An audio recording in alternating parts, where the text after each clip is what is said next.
падару модарон хушбахтии ояндаи фарзандони худро ба андозаи хеле зиёд дар ихтиёр доранд.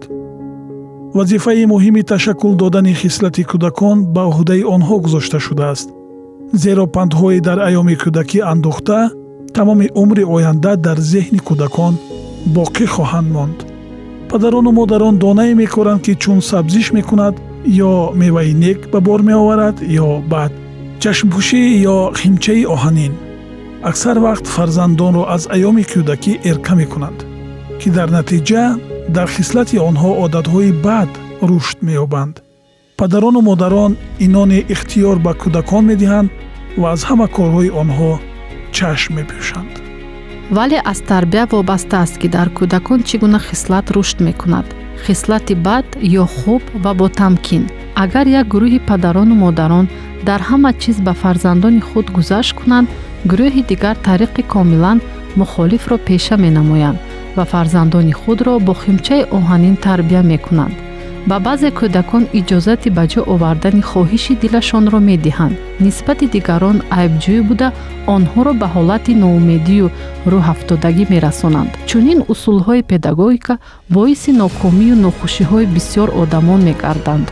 хислат аз бепарвоие ки бо гуноҳ бозӣ мекунад вайрон мешавад. кӯдакон бояд зери назорат ва роҳбарии дақиқ қарор бигиранд. бисёр кӯдакон роҳи бадро маҳз аз он сабаб интихоб мекунанд ки дар оилаҳои худ тарбияи нодуруст гирифтаанд. рӯҳи норозигӣ ва шиква ба муқобили сарзанишҳо реша медавонад ва меваи беитоатӣ ба бор меоварад. ҳарчанд падарону модарон аз хислати дар фарзандонашон рушд ёбанда розӣ нестанд, эшон моҳияти иштибоҳеро ки дар онҳо чунин хислатро тарбият медиҳад дарк намекунанд. хислатро норасоии маҳдудиятҳо вайрон мекунад.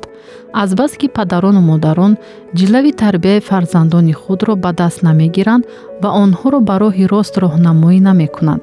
ҳазорҳо ҷавонон бо хислати зиёновар, беинтизом ва ба иҷрои уҳдадориҳои амалии зиндагии бад омодашуда ба воя мерасанд. ба онҳо озодии пурраи мувофиқи хоҳишҳои худ амал намудану вақт ва нерӯи зеҳнии худро бо майлу хости қалби худ ба кор бурдан дода мешавад. падарону модарон боварӣ доранд ки фарзандони худро дӯст медоранд, вале дар асл бадтарин душмани онҳоянд. аз роҳи эркакунӣ ва чашмпӯшӣ ба рафтори кӯдакон. падарону модарон аксар вақт кӯдакони хурди худро эрка мекунанд ва аз ҳама кори онҳо чашм мепӯшанд. зеро бо ин роҳ идора кардани онҳо осонтар аст. ба ҷо овардани нозу нӯзи кӯдакон осонтар аст аз он ки майлу рағбатҳои тунду шадиди дар дили онҳо сахт талотумзананда нигоҳ дошта ва ҷилав зада шавад. лекин ин тариқи буздилона мебошад, зеро авфнопазир аст бо ин роҳ масъулиятро аз гардани худ соқит намудан. зеро замоне мерасад ки кӯдакони майлу рағбатҳои лаҷон гусехтаашон бо мурури айём тақвият ёфта ва ба айбу нуқсонҳои зишт табдил шуда худ ва оилаи худро беобрӯ ва шармсор месозанд. ғуломи кӯдакону наврасон шудан. теъдоди хеле зиёди падарону модарон ранҷдидаю аз заҳмати вазнин бемадор шуда ғуломи фарзандони худ мегарданд, дар ҳоле ки фарзандон ба сабаби тарбияи нодуруст беғамона зиндагӣ ва вақтхушӣ мекунанд ва худро мағруру ҳавобаланд месозанд.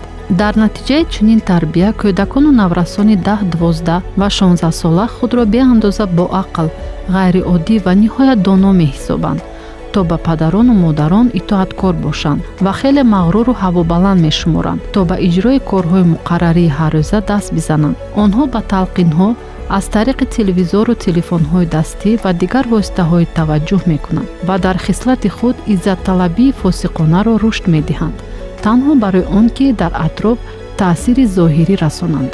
ба кӯдакон иҷозати мувофиқи фикрҳои худ амал намуданро доданд.